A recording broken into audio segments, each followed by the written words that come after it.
One, two. Eyes on you. I mean, I just first and foremost want to thank those of you who have stayed with us to the end. So you yourselves are some of you are not excited about your stay, and some of you are like this. I want to apologize. I was going to change my shoes earlier, and I was like, you know what? you I'm going to roll comfortable. my stuff.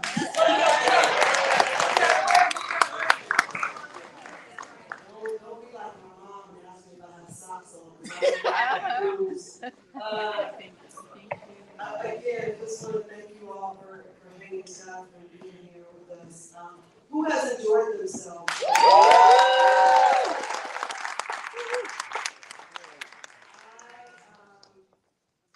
Yeah, thanks.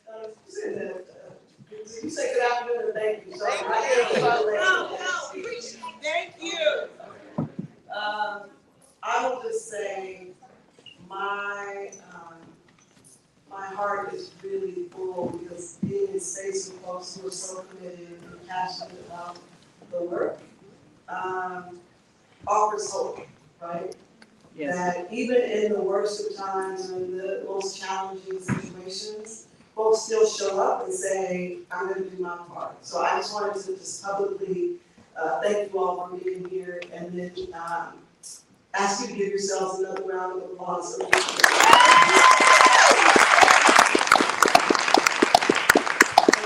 just want to say, I said a little bit of this earlier, and I just want to say it again, because far too often in this work, a lot of people get up and do a lot of talking and say what they're going to do, or what their commitment is, and what their dedication is. And when you start to work with academics, and when you start to work with folks who consider themselves professional, they're a little bit less interested in implementation or practitioners. And I just want to say to Darrick, who is the premier economist that has been on every late night talk show and has the opportunity to work with Senator Cory Booker and Bernie Sanders and other folks, to still make time and space to do things with me. I just appreciate it.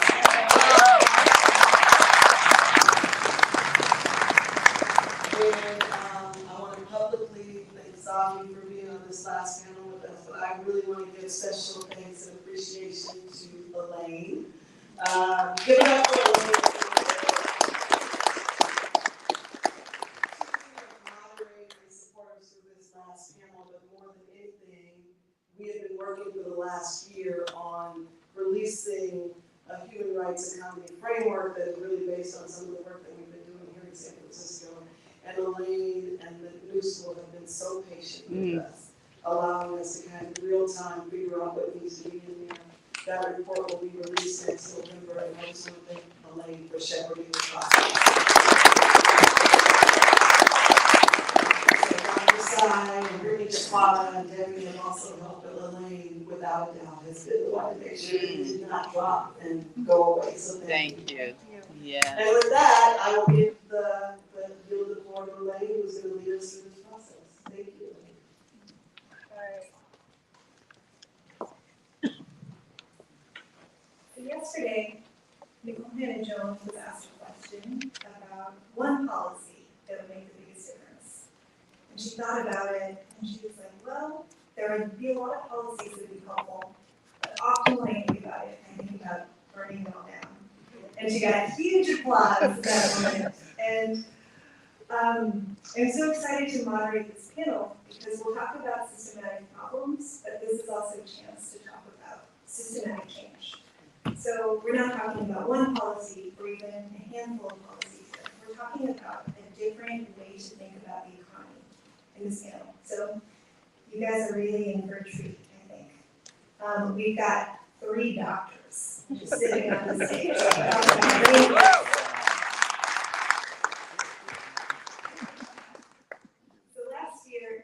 Darrick got the nickname Bisnath for showing a lot of really sad data about racial welfare. So I will take on that today to cue up this panel.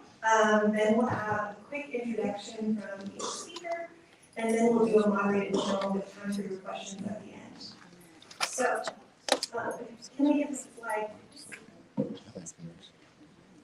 This is the racial wealth gap in the US. So for every dollar that a white family holds in net wealth, Black families have 8 cents. Latino families have 18 cents. We don't have a systematic study of what these numbers are in San Francisco, but we have reason to believe they're worse. Income inequality is certainly larger in San Francisco than the national average. And we do have data for LA. So this is the racial wealth difference in LA. 1 cent, 1 cent, 12 cents. Really stunning. These problems are not, as Savi just told us, isolated to the US, right? Here's the data for South Africa. 5 cents on the dollar. The fact that you see these racial disparities in so many locations shows you that there's a systematic problem, not locally, not nationally, but globally. And, you know, the answer that we often get to this problem is education is the solution. I don't have a slide here, but I can tell you that actually the racial wealth gap gets larger at each higher level of education. So education is not the solution. We're going to focus on wealth here, and I'll throw out one more statistic. Each year, there's a $300 billion disparity in wealth flow between white and Black families. Every year, $300 billion more dollars are transferred to white folks than to Black folks. 60% of these are intergenerational transfers. So we're talking about how wealth builds up and gets passed on in families, and how disparities end up snowballing because of this effect. So, you know, these are very dismal facts to be taken seriously, but we're going to talk about systematic solutions and ways to think about the problem with a new paradigm in this panel. My name's Elaine Chang. I work for Darrick at the Institute on Race, Power, and Political Economy. I'm the Director of Technological Innovation for Justice. So I work on AI policy. I'm actually a student at Stanford studying AI. And I work on sort of technologies that are truly meant to empower rather than exploit people. All right.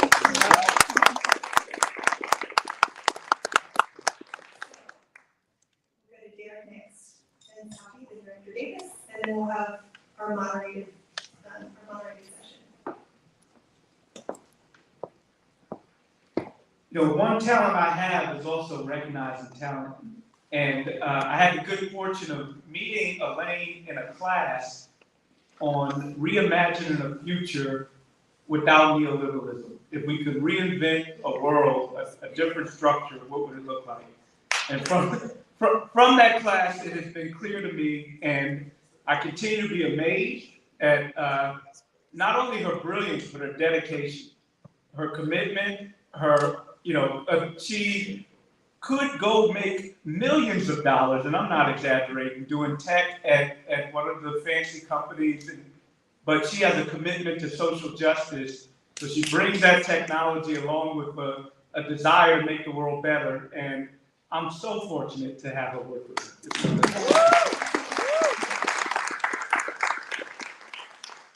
Our conception of a human rights economy.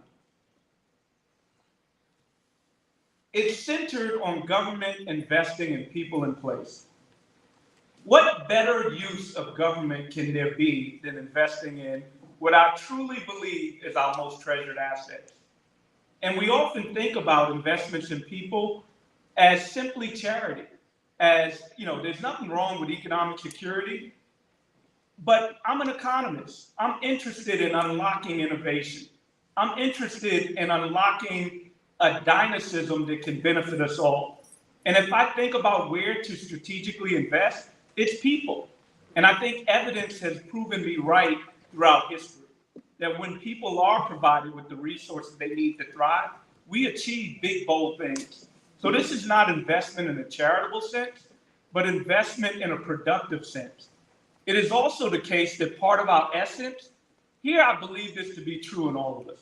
And like any group, you're going to get variation, but we're born with a desire to want to contribute productively to our society. We get faced with all sorts of challenges, constraints that may deter us from that motivation. But can we produce an enlightened economy that really does invest in us? And I don't think that's pie in the sky. You know, a word, industrial policy, has come into vogue now. You heard Joe Biden with his industrial policy, investments in a better environment, an investment in technology. This is now part of our nomenclature. Industrial policy has never gone anywhere. A tax cut is industrial policy. Industrial policy is the strategic coordination and direction of public resources or resources in general with some intent.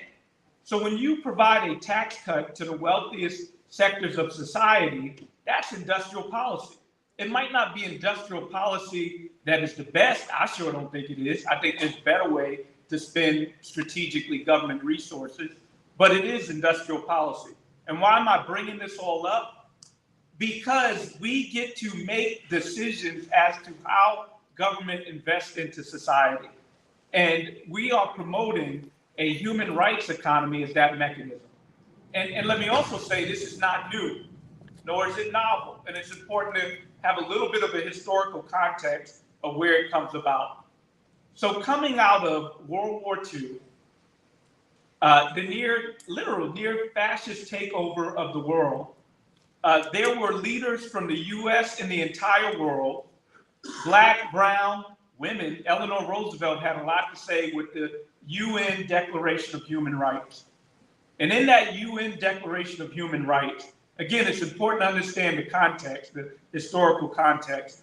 They named 5 rights of people: civil rights, social rights, cultural rights, political rights, and then the last one was economic rights. Now, it's not novel if we talk about political or civil rights. I think everybody can recognize, well, a free society, justice, would allow people to have agency in choosing their leaders, would allow people to have the ability to organize and collectively agitate, civil and political rights. But the right to vote, the right to organize, it becomes limited if you're hungry. It becomes limited if you're unhoused. The element that we forget about, and I won't even say forget, I would argue that there was a political dynamism, a co-optation of freedom and justice to emphasize, however bad we are in achieving it, civil and political rights, and to deem economic rights as distortionary, as some charitable way that leads to unproductive behavior. And what are economic rights? Economic rights are the essential goods and services without which you don't have agency. And you've been hearing about them all day today. The right to banking, the right to, if you're judged and adjudicated on access to credit, something like a credit score should not eliminate you because you're a renter. The right to schooling, the right to housing, the right to income. Now, it's not an infinite list, but it's not a singularity either. So here's another problem we have. We get so caught up in our issues that we lose sight of the movement. We start competing with each other over whether we should invest in housing or jobs. Yes to both, right? You need both. They are complements. So part of our problem is we've lost sight of a movement. And the movement would include a human rights concept with economic rights. And then one last part I want to add to this, inclusive economic rights, which is redundant. If it's a right, why do you have to add the word inclusive? But we know history has shown us that, as Savi can attest, when we did do things like the Marshall Plan, which is the U.S.'s best foreign policy, after World War II, when Europe was decimated and destitute, there was large resources that was invested to rebuild that infrastructure, which probably prevented World War III. The problem wasn't that investment. The problem was that, why not the global south? Why not parts of India, Africa, the rest of the world, which was also plagued by World War II, which would have stabilized us from migration crises. So when we think about immigration, when we think about all sorts of things, imagine what a built-up infrastructure would do to these collective problems. Then in the US, we know when we did the New Deal, when we did the GI Bill, when we did Social Security, when we did labor bargaining, who did we exclude? Domestic and agricultural workers were not originally included in Social Security and still aren't included in the right to bargain for collectively bargain. And those were black, brown. 90% of black women were domestic or agricultural worker in the 1930s, and over half of black men. The GI Bill was so expansive that 8 out of 10 men born in the 1920s had access to it. But if you're black and you try to apply your GI Bill in a Jim Crow context of the South, you're limited where you can purchase your home. Or if you're black and you served in World War II, you get dishonorably discharged right before you're able to get the benefit. So, the lesson is we have to do it in an inclusive way with an anti-racist, anti-sexist lens. And what does that mean? By design, management, and implementation, we ensure that these policies are inclusive of all people. I'm an optimist. I believe that if we actually achieve this human rights economy, it will be very hard to go back, especially if we do it in a racially inclusive way. The obstacle for us achieving it is despair. The ways in which you can co-opt people is the more unequal they are, the more desperate they are, the more willing they're willing to buy racism, sexism, to say my lot in life is bad, but I'm not them. So this is the vision of a human rights economy.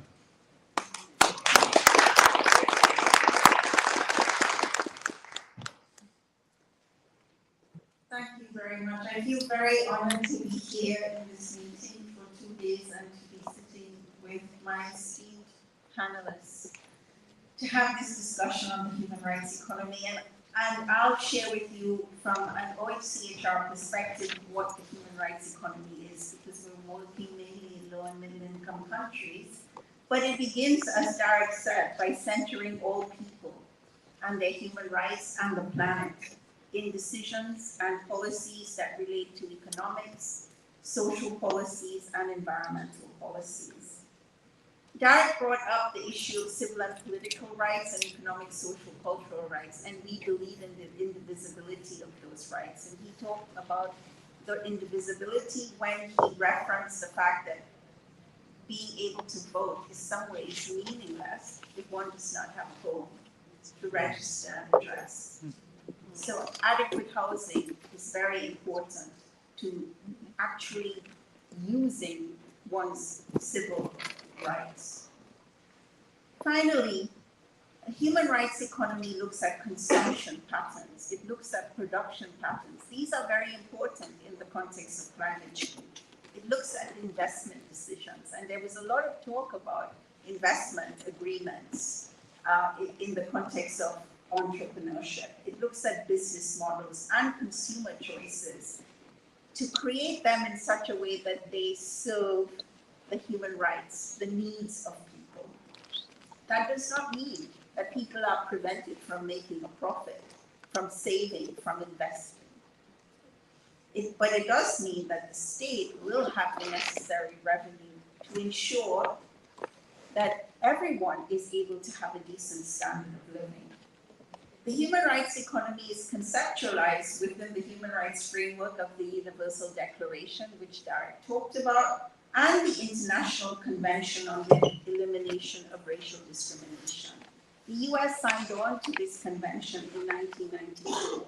It's one of the few conventions that the US has signed on to, and it's very important that we also use this convention in our advocacy. In our work with low and middle income countries, we're facing similarities to what is happening here, but also some differences. We're seeing extreme levels of poverty and inequality, where specific groups are being left behind. In Latin America, we see Latinos being left behind. We see indigenous people being left behind.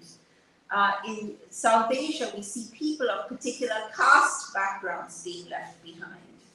So these are all very important groups for us to think about, and Darrick talks about, I'm sure he'll refer to it again in this discussion. He talks about stratification economy, and this is what we look at. We look at groups that are facing or have faced multiple and persistent forms of discrimination. In low and middle income countries, governments are investing very little in social security, in healthcare, in education, because most of their revenue is going to service the debt, and debt service payments are quite high. They are, in this moment, in the context of COVID and the war in Ukraine, navigating devaluations in their currency, increased inflation, which we are also experiencing here. They have little foreign currency, so there's a liquidity crisis which prevents them sometimes from purchasing essential medicines. All of this really has an impact on their citizens and the people who live in their countries.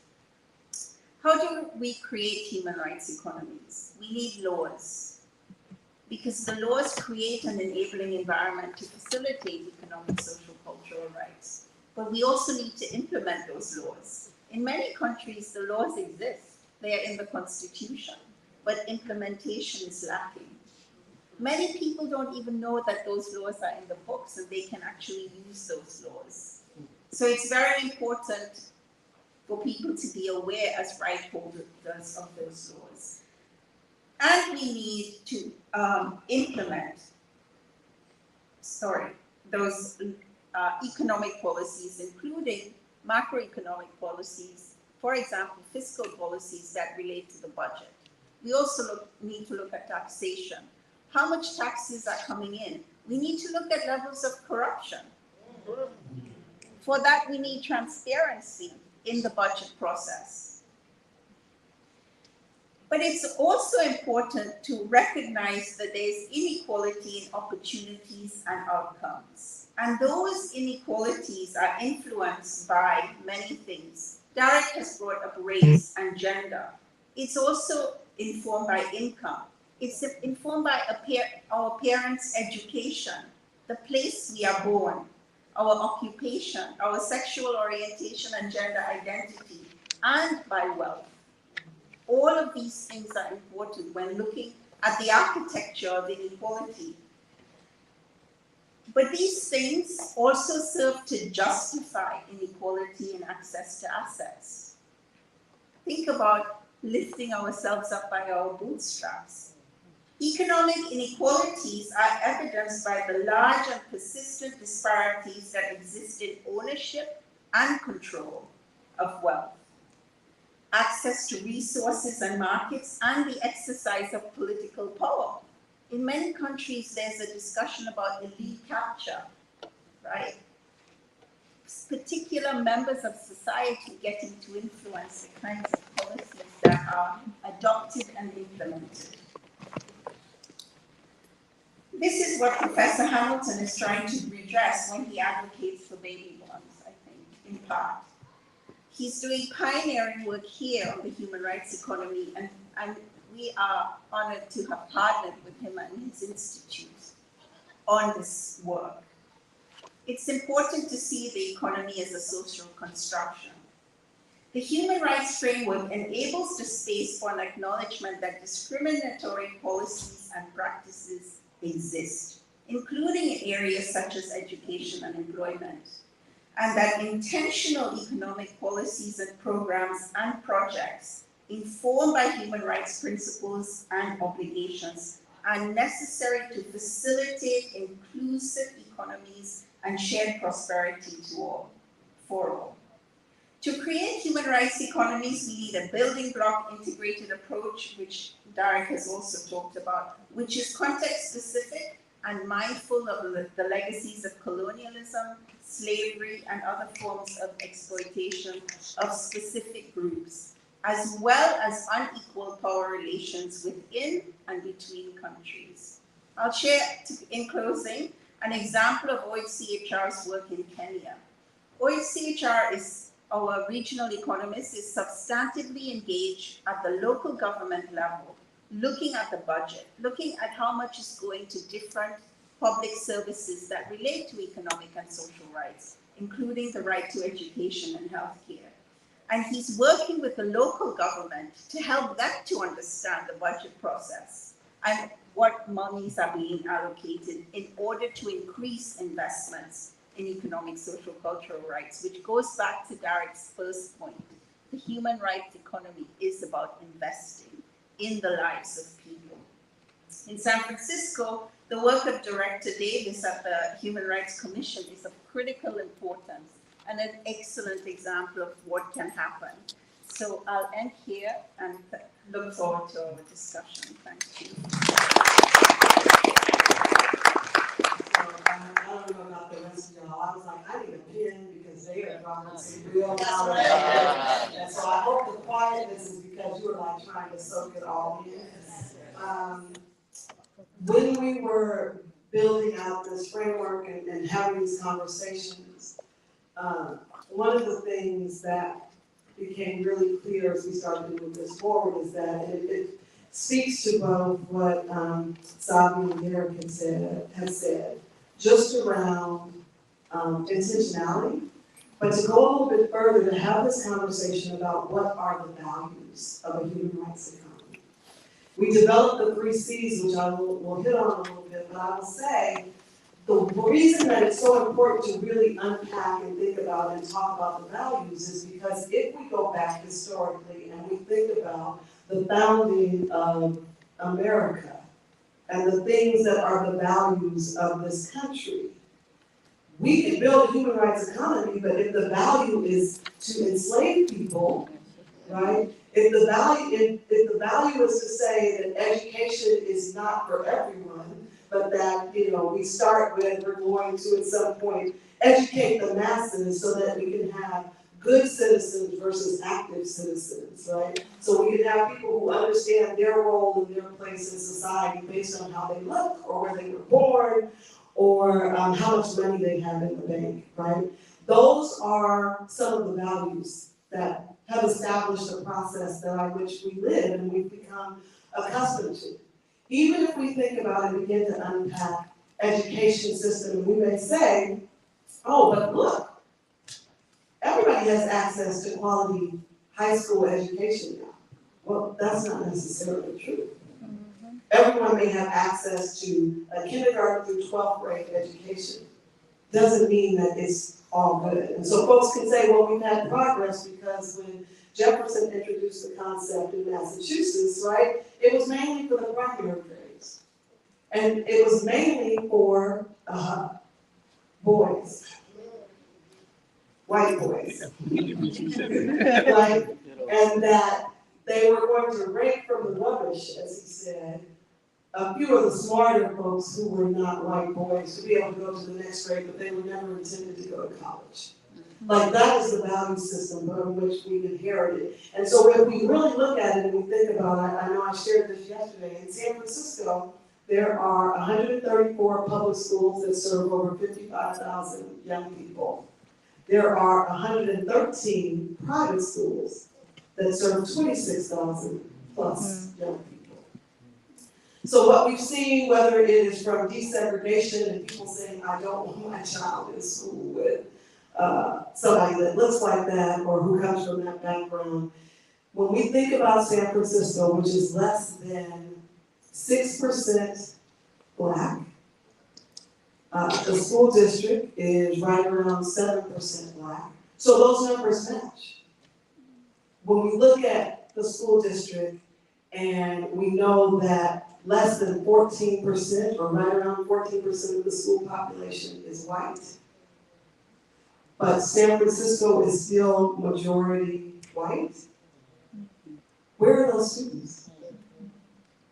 If nearly 50% of the population is white, but only 14% of the school population is white. That is about the values that people have about what schools they choose, whether it's based on class, whether it's based on race, whether it's based on neighborhood. I know someone who left San Francisco because when their child's public school was chosen and it was a public school that was predominantly black and they did not want that school, they would rather move and rent out their house than to send their kids to that school. So that is why the importance of values and having this discussion is important, because we can build a human rights economy on values. I had this discussion with my students a while ago. Hitler was an activist. Whether we agree with what he was activating for or not, he was an activist. He had people following him. He was pushing an agenda. And guess what? Other people signed on to his values. So if we're going to build a human rights economy, we need to be honest about what the values are and to center those. So I'll hit the 3 C's and we'll kind of unpack them as we continue to go.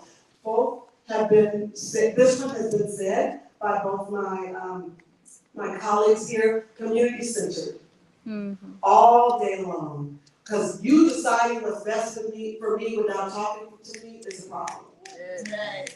So community-centered, like let's be community-centered, let's be community-driven. Don't plan a whole big thing and then be surprised when nobody showed up. You serving ice cream and they lactose intolerant and you don't know why they didn't show up.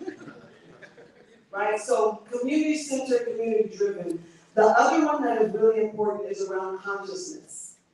Like being conscious, and I will say this is the hardest one when we talk about politics, when we talk about bureaucracy, but being conscious and being honest and holding history accountable as we develop things, like understanding why Black folks were slow to get the shot during the pandemic, not because they want to be sick or they just don't understand science. No, they understand science very well. Right? And they know how they have been guinea pigs over the generations. Yes. Right, so consciousness, and so as you frame and create things, being very conscious of the historical past, of the data and the evaluation and looking at it and understanding not just what the numbers say, not just the quantitative data that you collect, but the qualitative data. The story is important, right? Because you can see all day long that somebody isn't going to a place. It doesn't necessarily tell you why they're not going. And then lastly, I will say creativity. We had talked about and so Elaine and I have gone back and forth on paper just around this piece around creativity because we look at creativity and we see it happening in a negative way, but we don't call it creativity, we call it strategy. So the example that I've gone back to over and over again is policies have been created to undermine and keep the stratification, which I want to thank Darrick, because I was like, what does that mean? A few years ago, I was like, ooh, that is a good word, I'm going to use that in my everyday conversation, just the stratification of the line here in the store. But this idea of how we separate and how we engage and what is happening, right, when we think about anti-literacy laws during slavery, that's some creative stuff, y'all. I'm going to make up a law that says you can't read. And nobody thought that was a problem. And then the literacy test. Right? So the idea that we are creating things that create stratification, like I don't want you to learn how to read because I don't want you to learn about, I don't want you to read this abolitionist paper that came out because then you'll realize that other people support abolishing slavery. I don't want to put out I don't want you to learn how to read and write because you might write your own path to freedom and we won't know if it's fake or not. Right? And yes, to the point of poll tax, all these things that folks are making up to keep people from voting, that is creativity. They were thinking about ways to do it, and we've seen it with redistricting. So this idea of community-centered consciousness and creativity We want to be able to employ and use those to build a human rights economy in the same way that it has been used to cause and create disparate opportunities here.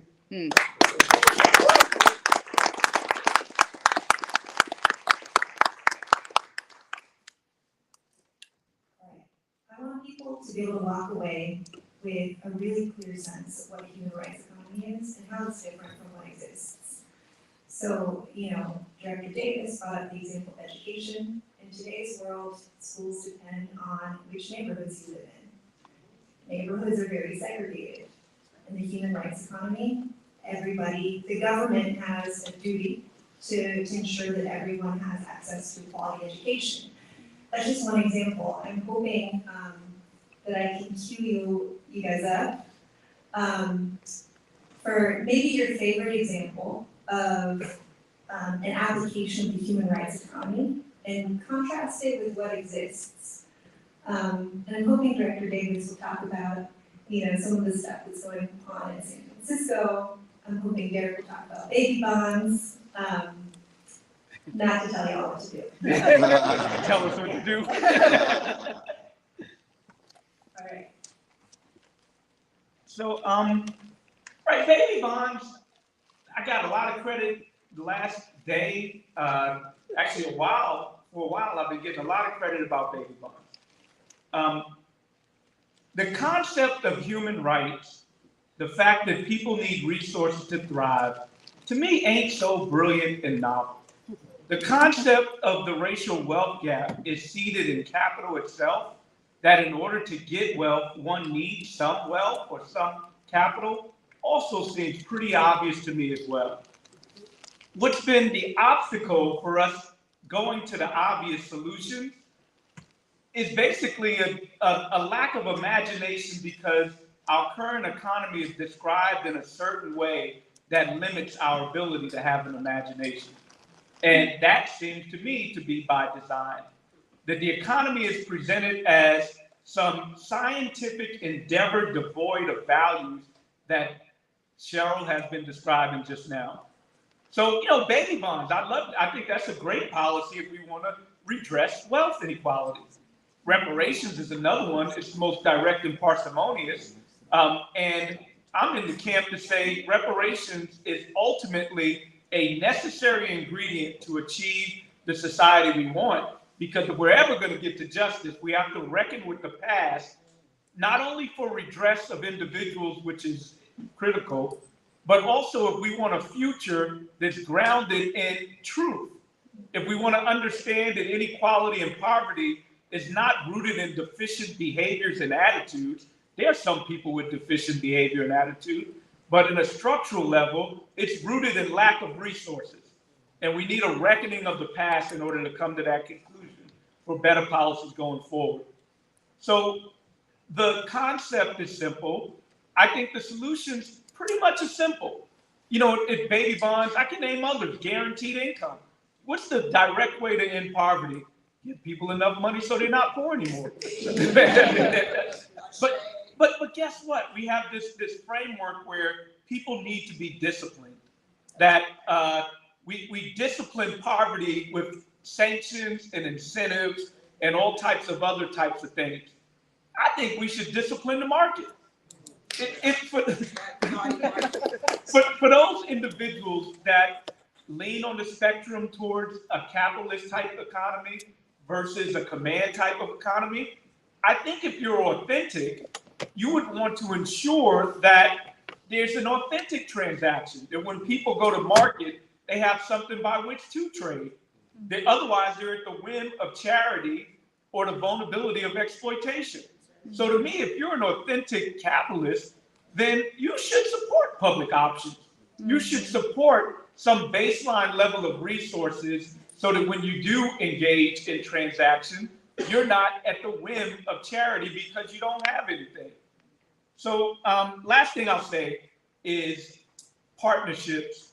And if the concepts are easy, if the solutions can be easy, then what do we need to get to the implementation? And it is through partnerships and social movements It is through collective action that we ultimately get to where we want to go. And that seems simple, but that part is the hard part. That to me is where, you know, we need the brilliance to keep us together so that we don't compete over issues, but rather all work together towards a conception of this North Star we're building. And I'm proud of the relationships that we're developing with both the UN, with San Francisco, and with the leaders on stage that facilitate these movements and partnership, which is ultimately what we're going to need to achieve that North Star.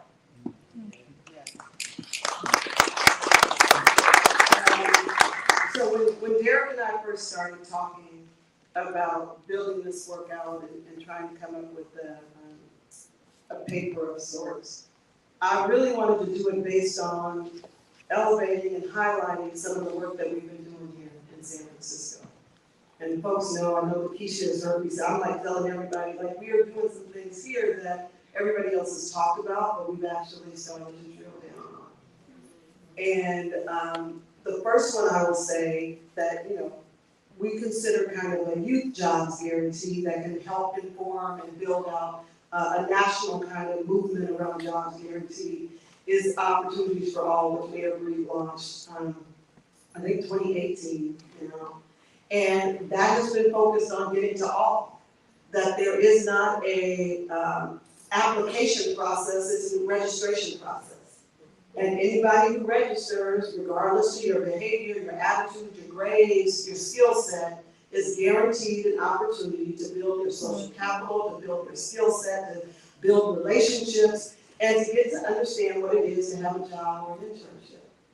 The first summer we did that, there was, I think, right around 1,000 young people that applied. And last year, at the end of it, we had 3,000 young people that participated in that program.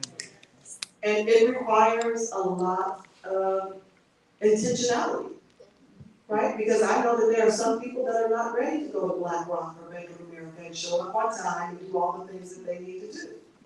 And in so doing, what has happened is we've had to create cohorts where we're like, you know what, you are actually going to be in this group, and you are going to work on a project, and we're going to develop something that allows you to still have autonomy and the ability to develop skills and social capital and to be treated the same as somebody who is ready to like put on their little suit and tie and go in and say, thank you, hello, how are you doing today? Right? Versus stop talking to me, like we do it. Have some young people that are like, they keep telling me what to do. I'm like, they're your boss. Maybe this works. I mean, on paper, somebody said, oh my God, 40 hours a week, who does that? I was like, everybody who works full time. But now we have the space to learn and grow in that space, right? That everybody's guaranteed a job, regardless of their attitude, their behavior. The other is a Dream Keeper initiative where the mayor and Supervisor Walton allocate $60 million a year specifically for the Black community, informed by the Black community, evaluated and assessed by the Black community. And that is a real thing, not a promise that was made after George Floyd, where everybody said we're going to invest more. Not we heard so much about the 18-month, the 12-month commitments that people made, and then they went back. That was 2020. In 2023, we are $180 million in, and it is still going, and it's still being informed by the community. And lastly, I will say this work around reparations. 100+ recommendations that have been made, moving forward, looking at how we can try and get some of that money out the door, and doing it in a way that's very intentional. And yes, we are still hindered by 209 and by the city attorney's office and by all the places where we got to follow certain things, but we are doing it. We've started the process, and I'm really grateful for the opportunity to do that work.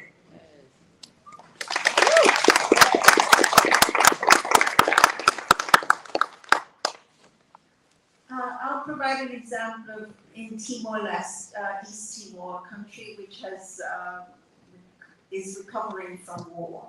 Their social security system actually does not cover women.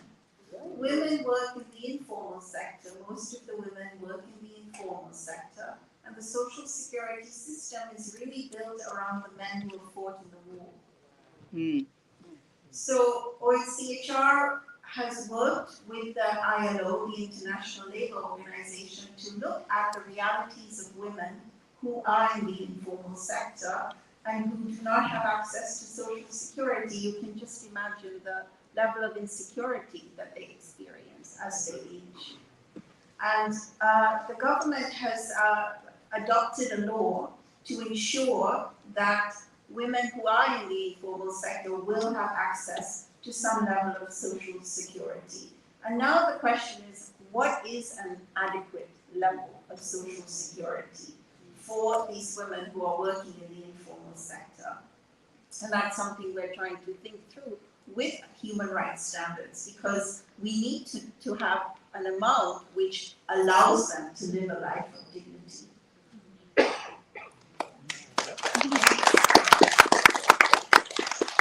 All right, I'm just gonna put a finer point on this, just to reemphasize, in honor of Director Davis's sort of educational background.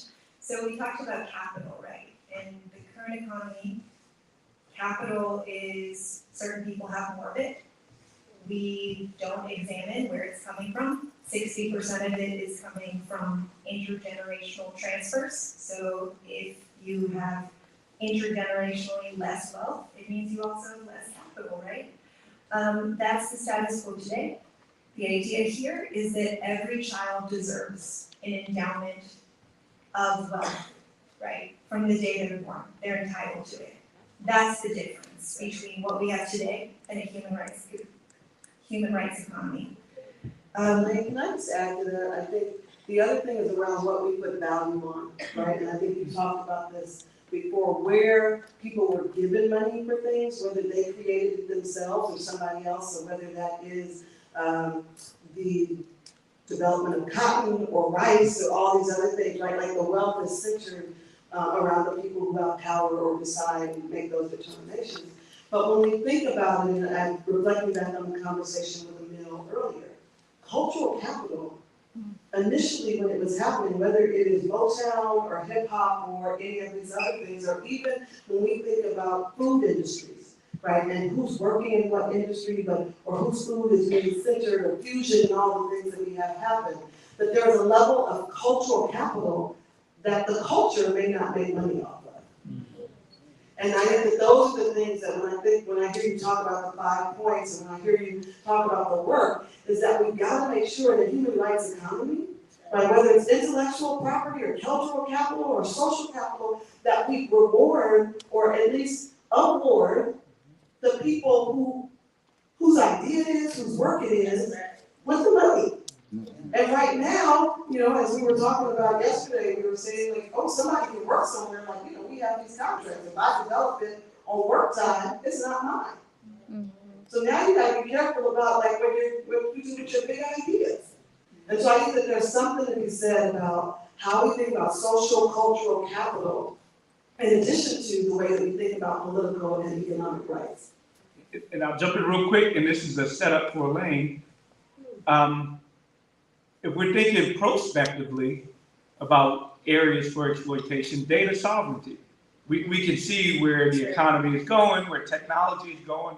So the issue of data sovereignty prospectively is something we're going to need to get our hands on to make sure that we use data technology to empower rather than exploit or extract.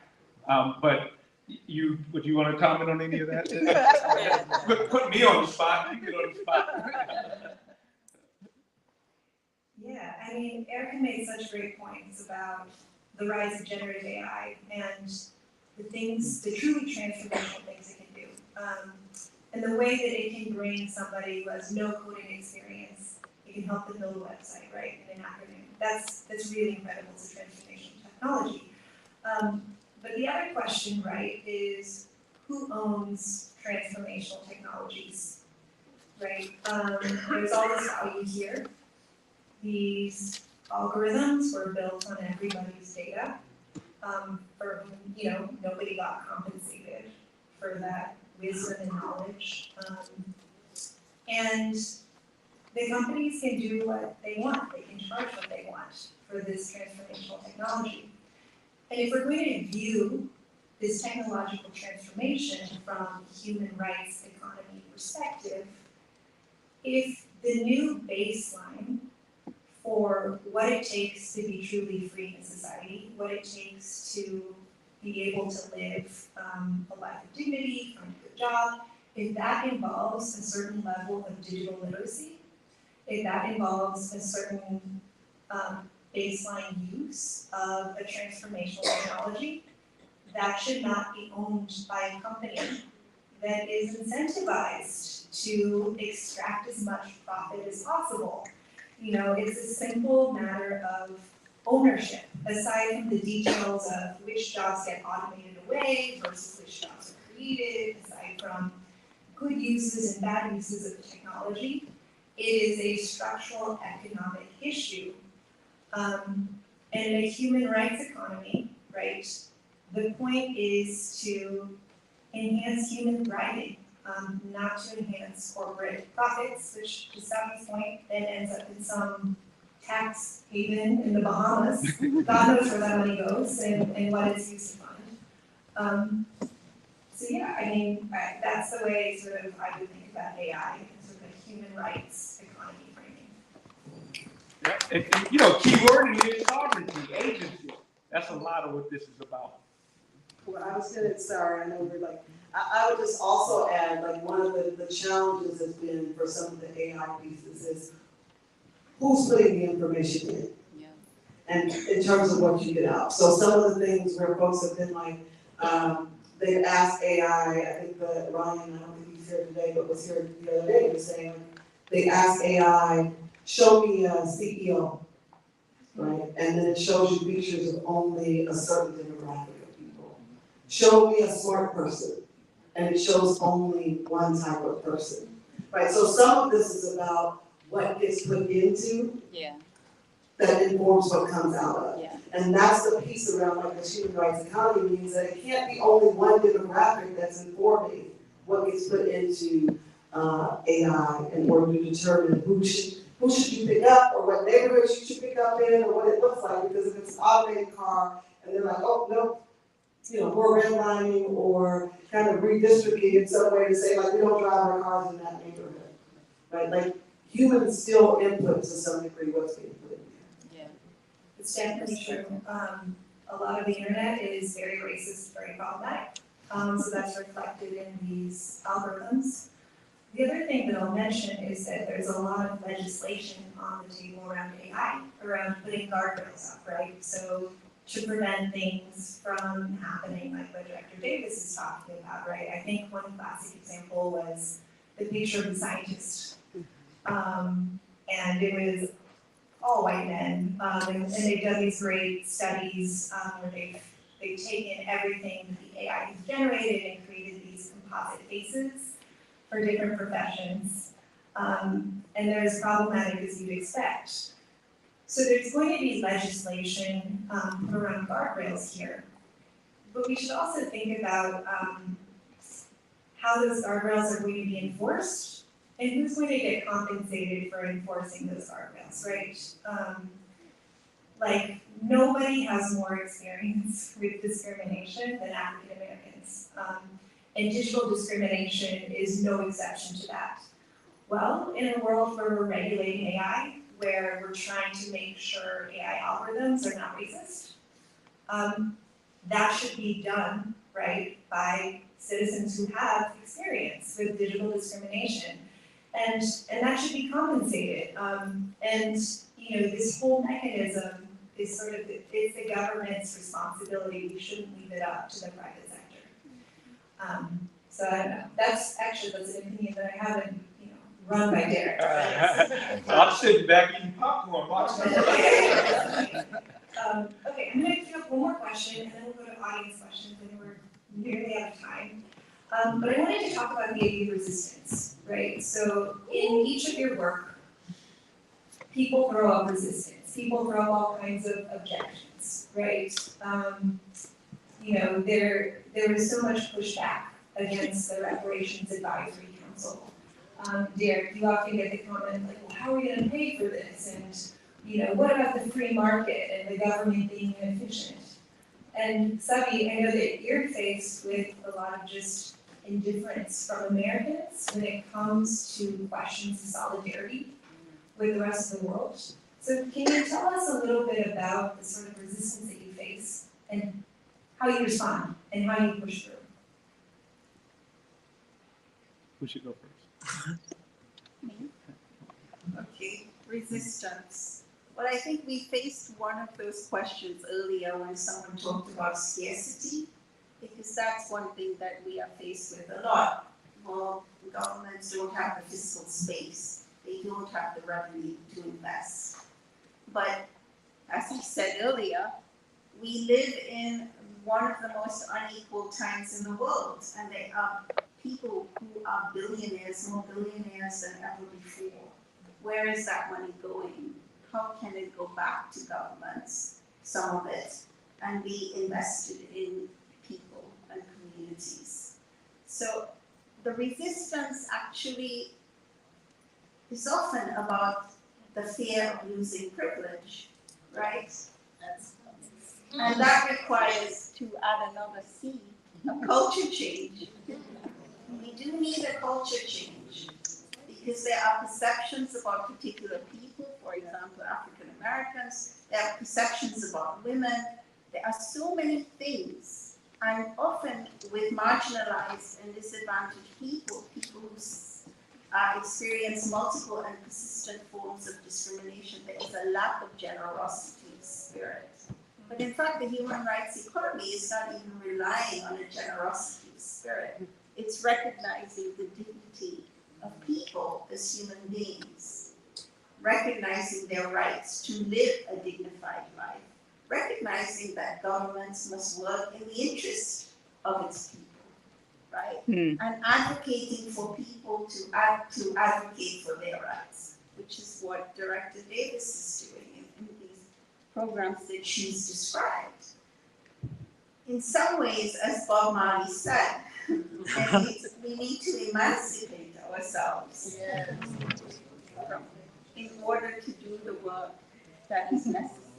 Savi got a Bob Marley podium.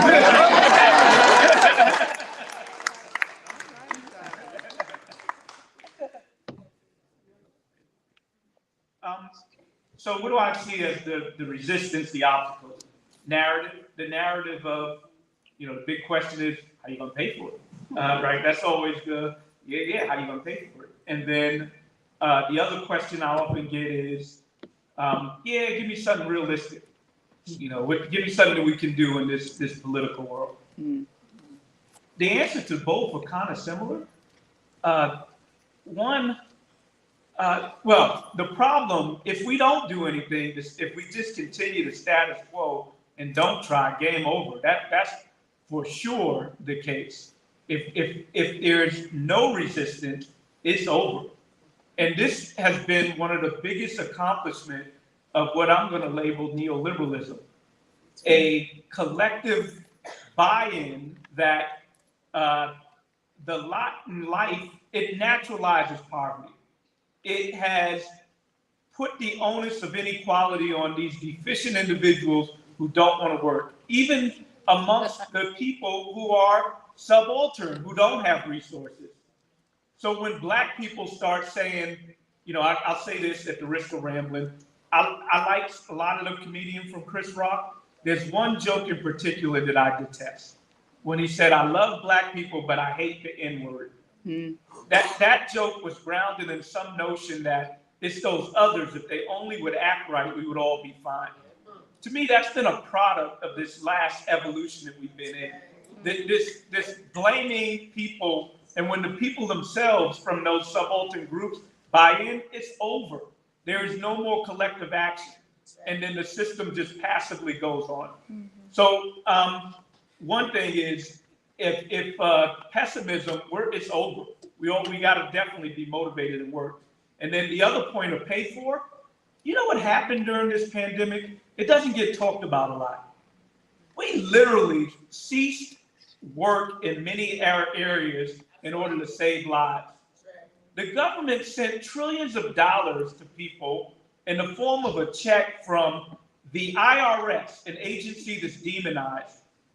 And not only did it save lives, any other time we would have went into a Great Depression. We'd still be reeling today if not for that intervention.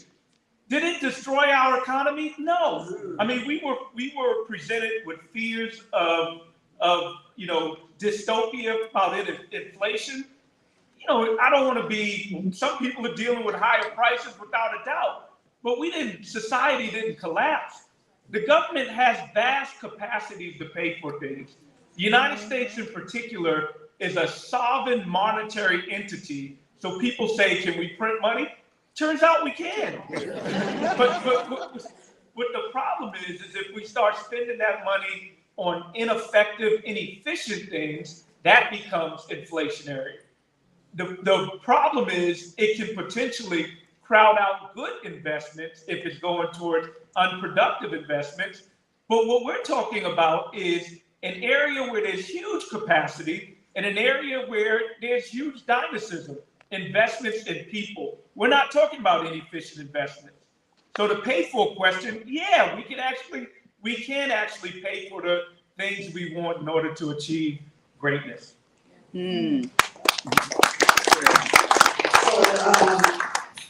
Darrick talked about the paying for it, so I think I'll switch and focus in on deservedness.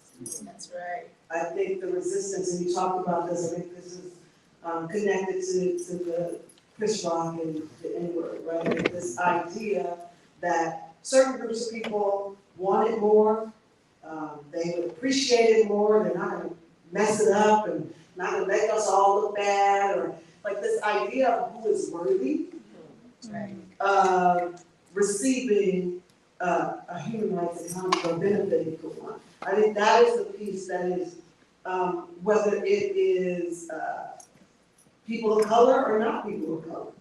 Because oftentimes it's been my experience, like people of color might be more harder on each other because they're like, look, you gonna mess it up for the rest of us, right? Like if I'm being honest in terms of the conversations that sometimes folks have. And so there is a real need, I think, in regards to resistance, a narrative shift, like an education that needs to happen about, like, you don't get to be worthy based on whether your grades are good. Like, everybody deserves to be fed, whether they get A's, B's, C's, D's, E's, or F's, right?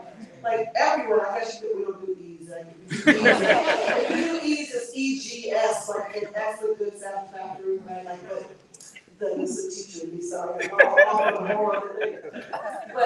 that ultimately, that is the resistance that I think becomes a piece that is around, like, yeah, we could find money for it, but why would we find money for them? Like, yeah, we could do that, but they're just gonna waste it. Right? Like these conversations about like who should go where and who should have access to what, I think are really, really rooted in this idea of who deserves, who's worthy, and whether we're going to get a return on investment if we do it that way. And I would say again, like I just go back to this hip hop era and this work, like they may not be worthy to have the money, but they're worthy for somebody else to make the money on it. The whole industry in terms of this work. And I think that is the challenge when we continue to do this, right? Like I'm good enough to build your house, but I'm not good enough to own my home. Right? So as we think about this, right, like if you actually work harder, but I'm out here like big, moving lumber, building and making things, and I don't know the value of a house. But that the system is really built in a way that some of the folks who work the hardest, you're like, you don't really want it.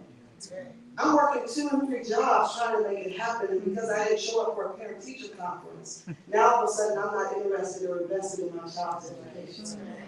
So we really have to be mindful of the narrative that we tell and the way that we think about these stories, because sometimes I am so invested in my child's education that I'm working so many jobs to make sure that they have what they need, that you can't see me every day. Now you've decided that I don't care about my child. And those are the pieces that I think when we talk about data collection and the storytelling, we can't just do it based on how many people showed up for a parent-teacher conference. We got to do it based on how many people really showed up for their children and made sure that they could eat, that they had shoes, that they had a place to sleep. Like those are the things, and there are people that are doing all the right things and still can't make that happen for their children. Doesn't make them any less of a good parent.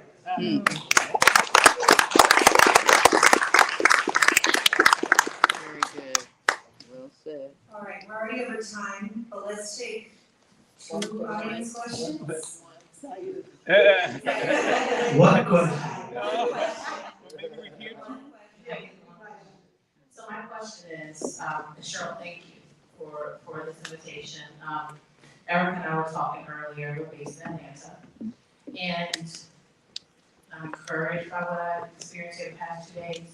But my question is, how do we sustain this? How do we continue to break down the silos and not play by other people's rules in the sense of, this is San Francisco, how do we do this in Atlanta? How do we do this in Jersey? How do we have this conversation? Because the concern is that, like, how do we bring the community together? And we were talking about how we can feel the connectivity, but that does not happen in other communities. And so the work that all of us are doing, that you guys are doing, a lot of times people in their everyday lives don't feel like it has a place in their lives. So they leave and walk out of here.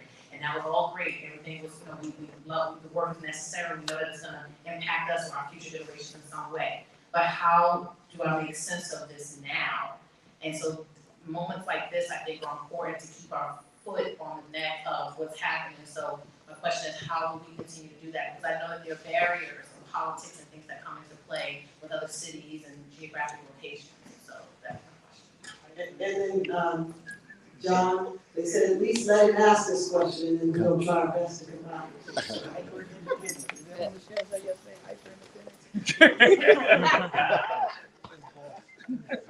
Thank you, and I'll make it real quick. It's an elephant in the room. There's a clear agenda of the other side that is working. So when I say that, I call it the economy of slavery. So our young people are being born, are put in places where we clearly have a prison, school to prison pipeline, and they're going after the kids when they're young. When they're young, with the music, with the entertainment, with the sorry schools. We see it happen in San Francisco, where Black people really not even here anymore. That was a plan. How do we take what they're doing, what I call the enemy is doing, and apply this, and then look at from a solution basis what you guys are presenting, and kind of come up with how do we get to those that need it. So we're on the ground in Oakland doing the work, and how do we get to those kids that need it? So my son is going to be fine, but there are so many kids with no parents. What do we get? What's the solution to get to that population? Because that's who's bipping the windows. It's not my son. It's the kids that don't even have a parent infrastructure. And how do we get those solutions to those kids? So I'll start us off because I think I was taking too much time. Sorry. And I will say, like, I think there's an alignment between what we both asked in terms of like how we get to not just the folks in community, but drilling down to how we get to the young people. So I'm going to always say, I'm going to go back to the values. This is where I am, but I will say part of what we're here for is to say, like, I'm available. I want to come. I want to, like, our whole team is like, how do we make sure that we share this message? And so I'm going to say, you know, John Henry talked about what Michelle said yesterday in terms of hyper independent, like we got to be collaborative. And so it's not enough to just ask you what to do.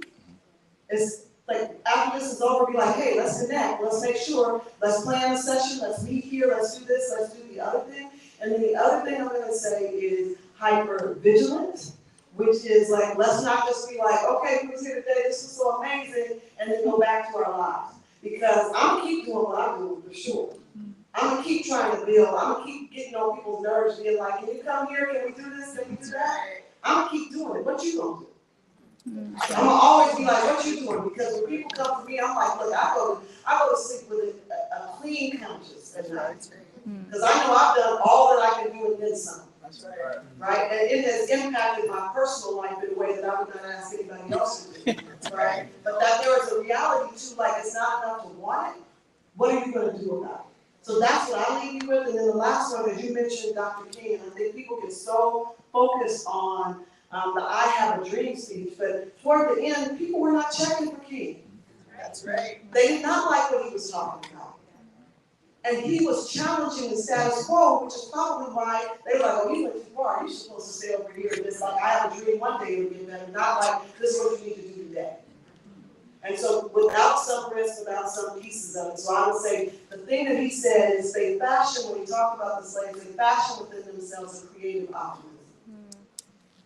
what are you going to do to stay optimistic and to be creative about how we change all of this? So talking is great. I'm all about talk, but I'm also about, like, if I say it, I'm going to do it. That's right. So you all are here not to be just listening to us. You are here to hear, to challenge us, but then to also go out and do something. So I'm like, it starts with you ultimately. And like, how do we have to be hyper independent? How do we be hyper vigilant? And how do we be collaborative? It's a shame she went first, because that should be the last. But, I'll try to contribute and say, commit to justice. Commit as a matter of faith. We unfortunately have an economy that we're committed to as a matter of faith. It doesn't go unchallenged, but it should be justice. That's the movement builder. I'd also say, to answer the gentleman's comment, a couple of ways to keep division in society. Render a group non-competing, so you control the access to the attributes to get rewarded in the labor market or whatever reward system. And then 2, outright discriminate. And the 2 are complementary of the other in a negative way. And then why do they exist? The ways in which power can accumulate at the top, both economic and political power, is through division. You have to have some other group by which you can offer the dominant political group some relative status in order for power to accumulate at the top. That is my belief of how the system works. Last thing I want to end on is something a little sobering. And maybe it's inappropriate to say here, but this is my commitment to justice. Ibram Kendi, the press has been coming after him lately. That man is a hero to me. He has advanced the concept of how to be an anti-racist. And I think unfairly, he's being drugged in various outlets. And he is somebody by which we need infrastructure to be protective of his bravery to come out and say the things he has and push the agenda he has and not be vulnerable and isolated in order for us to have a sustained movement.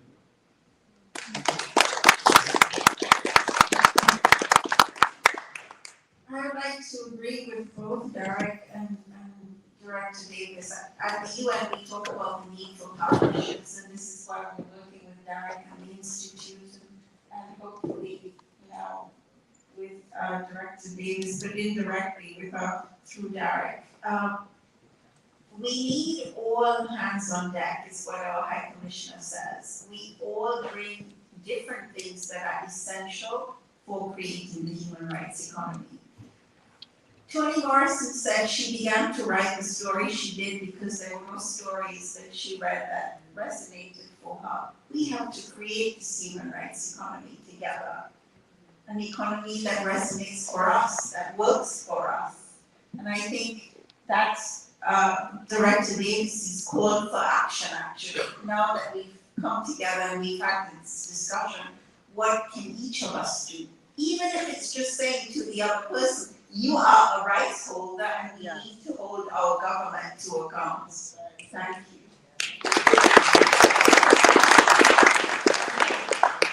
Thank you to Dr. Bisnath, Dr. Davis, Dr. Hamilton, Dr. Thanks for joining us.